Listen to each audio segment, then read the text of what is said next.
আসসালামু আলাইকুম। সবাইকে স্বাগত জানাচ্ছি। আমি নাসরুল ইসলাম তন্ময়। শুরুতে বিআরবি কেবল সংবাদ শিরোনাম জানিয়ে দিব সর্বশেষ গুরুত্বপূর্ণ আপডেট সংবাদ। শুরুতেই শিরোনাম। উন্নয়নের নামে দেশে লুটপাটের সুযোগ করে দিয়েছে সরকার, অভিযোগ করলেন বিএনপি সিনিয়র যুগ্ম মহাসচিব অ্যাডভোকেট রুহুল কবির রিজভী। এরপর জানিয়ে দিব অসহায় এবং বঞ্চিতদের সঙ্গে নুরুল ইসলাম বুলবুলের ঈদ উদযাপন।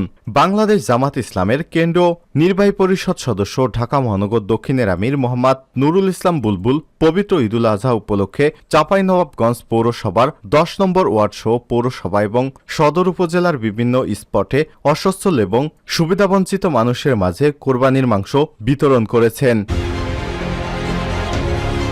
এদিকে বন্যা পরিস্থিতি নিয়ে স্বাস্থ্যমন্ত্রীর জরুরি দিক নির্দেশনা। জানিয়ে দিব বেপরোয়া গতিতে যান চলাচলে দুর্ঘটনা বেশি হয়, জানালেন আওয়ামী লীগের সাধারণ সম্পাদক এবং সড়ক পরিবহন ও সেতুমন্ত্রী ওবায়দুল কাদের। এবারে জানাবো টেকনাফে ভারী বৃষ্টিপাত, হাজার হাজার পরিবার পানিবন্দী। অতি ভারী বৃষ্টির কারণে কক্সবাজারের টেকনাফ উপজেলায় হাজার হাজার বাড়িঘর পানিতে তলিয়ে গেছে ফসলি মাঠ, জমি, চিংড়ির ঘের। আজ বুধবার 19 জুন দিবাগত রাত থেকে অতিবৃষ্টির কারণে টেকনাফ উপজেলায় হিলা, হোয়াইক্যাং, বাহারছড়া ইউনিয়ন সহ পৌরসভার বিভিন্ন এলাকায় বাড়িঘর পানিতে তলিয়ে গেছে, হাজার হাজার পরিবার পানিবন্দী হয়েছে। এবং সর্বশেষ জানিয়ে দিব কিমের দেশে পুতিন, পশ্চিমাদের রুখতে একতা দুই নেতা। ইউক্রেন যুদ্ধে রাশিয়াকে পূর্ণ সমর্থন অব্যাহত রাখার প্রতিশ্রুতি পুনর্ব্যক্ত করেছেন উত্তর কোরিয়ার নেতা কিম জং উন। রাশিয়ার প্রেসিডেন্ট ভ্লাদিমির পুতিনের সঙ্গে বৈঠকে কিম এই প্রতিশ্রুতি দেন। বুধবার 19 জুন পিয়ংইয়ংয়ের এই দুই নেতার বৈঠক হয়। বৈঠকে পুতিন সমর্থনের জন্য উত্তর কোরিয়াকে ধন্যবাদ জানান। তিনি বলেন, মস্কো কয়েক দশক ধরে মার্কিন এবং তার মিত্রদের আধিপত্যবাদী সাম্রাজ্যবাদী নীতির বিরুদ্ধে লড়াই করছে। এ লড়াইয়ে উত্তর কোরিয়ার সমর্থন প্রশংসাযোগ্য।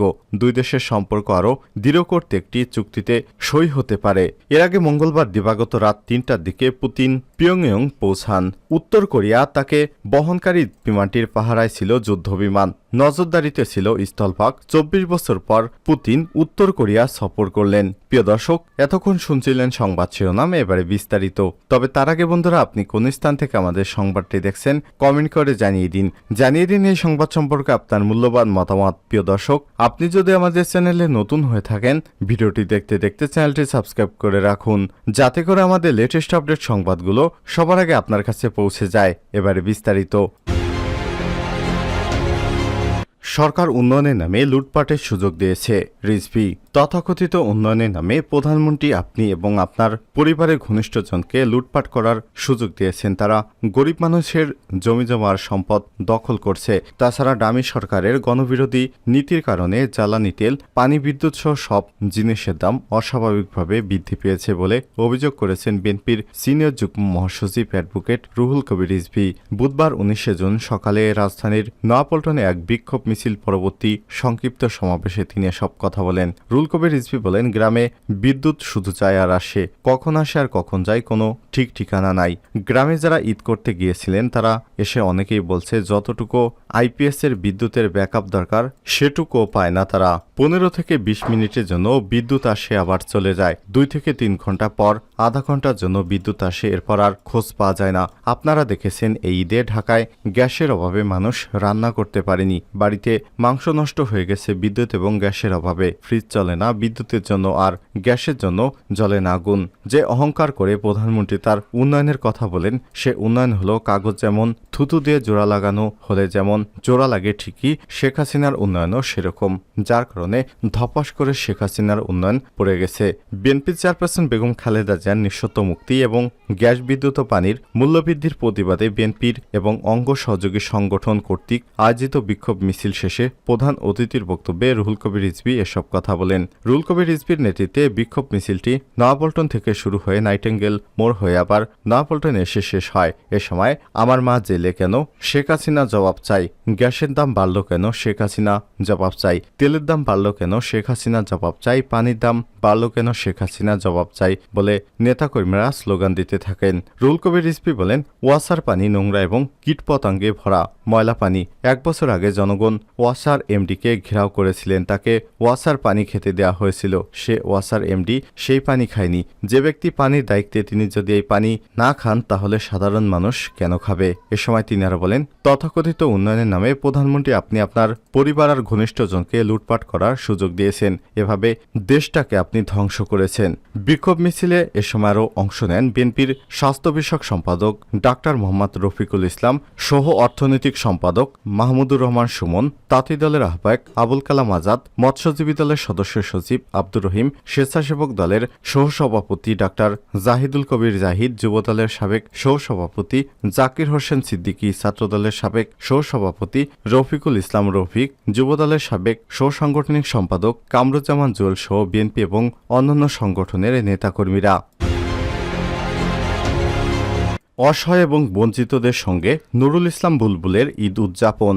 বাংলাদেশ জামাত ইসলামের কেন্দ্রীয় নির্বাহী পরিষদ সদস্য ঢাকা মহানগর দক্ষিণের আমির মোহাম্মদ নুরুল ইসলাম বুলবুল পবিত্র ঈদুল আজহা উপলক্ষে চাঁপাইনবাবগঞ্জ পৌরসভার 10 নম্বর ওয়ার্ডসহ পৌরসভা এবং সদর উপজেলার বিভিন্ন স্পটে অসচ্ছল এবং সুবিধাবঞ্চিত মানুষের মাঝে কোরবানির মাংস বিতরণ করেছেন। এ সময় উপস্থিত ছিলেন চাঁপাইনবাবগঞ্জ পৌরসভার 10 নম্বর ওয়ার্ড কাউন্সিলর তোহরুল ইসলাম সহ জামাত ইসলাম এবং ছাত্র শিবিরের বিভিন্ন পর্যায়ের নেতারা। কোরবানির মাংস বিতরণকালে নুরুল ইসলাম বুলবুল বলেন, মুসলিম জাতির পিতা হজরত ইব্রাহিম আলাইহিসসালাম তার জীবনে অনেকগুলো কঠিন পরীক্ষার সম্মুখীন হয়েছিলেন এবং সে সকল পরীক্ষায় তিনি সফলভাবে উত্তীর্ণ হয়েছেন। মহাগ্রন্থ আল কোরআন তা বর্ণনা করা হয়েছে। ফলে তার স্মৃতিকে চিরস্মরণীয় করে জীবনের সকল ক্ষেত্রে ইমানি পরীক্ষায় উত্তীর্ণ হওয়ার জন্যই আল্লাহ তাআলা মুসলিম মিল্লাতের উপর কিয়ামত পর্যন্ত কুরবানিকে ওয়াজিব করে দিয়েছেন।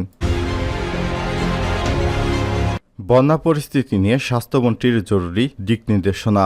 ভারী বৃষ্টি এবং উজানের ঢলে বন্যা দেখা দিয়েছে সিলেট বিভাগে। বন্যা পরিস্থিতিতে সিলেটের সরকারি হাসপাতালগুলোতে ডায়রিয়া এবং পানিবাহিত রোগের প্রাদুর্ভাব মোকাবেলায় জরুরি দিক নির্দেশনা দিয়েছেন স্বাস্থ্যমন্ত্রী ডাক্তার সামন্তলাল সেন। বুধবার 19 জুন সচিবালয়ে ঈদ পরবর্তী শুভেচ্ছা বিনিময় এবং বন্যা কবলিত এলাকায় স্বাস্থ্য ব্যবস্থা নিয়ে আয়োজিত আলোচনা সভায় তিনি এসব নির্দেশনা দেন। ডাক্তার সামন্তলাল সেন বলেন, দেশের কয়েক জায়গায় বন্যা দেখা দিয়েছে। সব জায়গায় ডায়রিয়া এবং পানিবাহিত রোগের প্রাদুর্ভাব মোকাবেলায় হাসপাতাল এবং চিকিৎসা কেন্দ্রে পর্যাপ্ত স্যালাইন এবং ওষুধ মজুদ রাখতে হবে। একই সঙ্গে স্থানীয় সংসদ সদস্যদের সঙ্গে আলোচনা করে বন্যার সময় এবং পরবর্তী রোগ মোকাবেলায় প্রয়োজনীয় ব্যবস্থা নেওয়ার নির্দেশনা দিয়েছেন তিনি। প্রসঙ্গত 20 দিনের মাথায় দ্বিতীয় দফা বন্যায় আক্রান্ত হয়েছে সিলেট মহানগর এবং জেলা জুড়ে প্রায় 4 লক্ষ মানুষ পানিবন্দী হয়েছে। এর মধ্যে মহানগরে 15টি এলাকায় 10,000 মানুষ বন্যা কবলিত। বন্যা ঝুঁকিতে পড়েছে সিলেটের দক্ষিণ সুরমার বড়ইকান্দি এলাকার বিদ্যুৎ সাবস্টেশন। সুরমা নদী ছাপিয়ে এই বিদ্যুৎ কেন্দ্রের পানি প্রবেশ করতে শুরু করেছে। এটি প্লাবিত হলে দক্ষিণ সুরমার প্রায় 50,000 গ্রাহক বিদ্যুৎবিহীন হয়ে পড়বে। মঙ্গলবার 18 জুন বিকেল থেকে এই বিদ্যুৎ কেন্দ্র রক্ষায় কাজ করতে শুরু করেছে সেনাবাহিনী। তাদের সহায়তা করছে সিলেট সিটি কর্পোরেশন এবং বিদ্যুৎ বিভাগ। নদীর পাড়ে বালির বস্তা ফেলে পানি আটকানোর চেষ্টা করছেন তারা। গত 27 মে সিলেটে আগাম বন্যা পরিস্থিতি সৃষ্টি হয়। এতে জেলার সব উপজেলায় 7.5 লক্ষ মানুষ বন্যায় আক্রান্ত হন। সেই বন্যার পানি পুরোপুরি নামার আগেই গত শনিবার ফের বন্যা কবলিত সিলেট। বেপরোয়া গতিতে যান চলাচলে দুর্ঘটনা বেশি হয়। সেতুমন্ত্রী মোটরসাইকেল এবং ইজি বাইকের জন্য সারা দেশে সড়ক দুর্ঘটনার ঘটনা ঘটেছে বলে জানিয়েছেন সড়ক পরিবহন ও সেতুমন্ত্রী ওবায়দুল কাদের। আজ বুধবার 19 জুন বেলা 11:30টার দিকে সচিবালয়ে ঈদ পরবর্তী শুভেচ্ছা বিনিময়কালে তিনি এসব কথা বলেন। মন্ত্রী বলেন, ইদানিং যে দুর্ঘটনাগুলো ঘটেছে তার মধ্যে মোটরসাইকেল দুর্ঘটনাই বেশি হচ্ছে। দুর্ঘটনার চিত্র দেখলে দেখা যাবে বেপরোয়া গতিতে মোটরসাইকেল চালানোই সবচেয়ে বেশি দুর্ঘটনায় পড়েছে। এরপর আছে ইজি বাইক, তারাও বেপরোয়া গতিতে এটি চালাচ্ছেন। সড়ক থেকে বাহনগুলোকে বাদ দেওয়ার উপায় নেই। এজন্য সচিবকে বলা হয়েছে দ্রুত নীতিমালা করার জন্য। তিনি আরো বলেন, দেশে সড়ক মহাসড়কে লাখ লাখ 3 চাকার যান এবং মোটরসাইকেলের জন্য শৃঙ্খলা নষ্ট হচ্ছে। সেজন্য নীতিমালাটা খুবই জরুরি। মানুষের জীবন আগে জীবিকা পড়ে।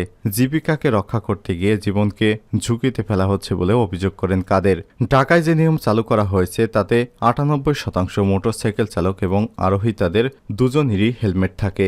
এ সময় ওবায়দুল কাদের আরো বলেন, সড়কে ঈদযাত্রা কতটা ভালো হয়েছে, কিন্তু ফিরতি পথের বিষয়টা এখনও রয়েছে। এদিকে অনেকটা নজর কম থাকে, তাই দুর্ঘটনা ঘটতে পারে। তাই ফিরতি পথটাও এখন দেখতে হবে।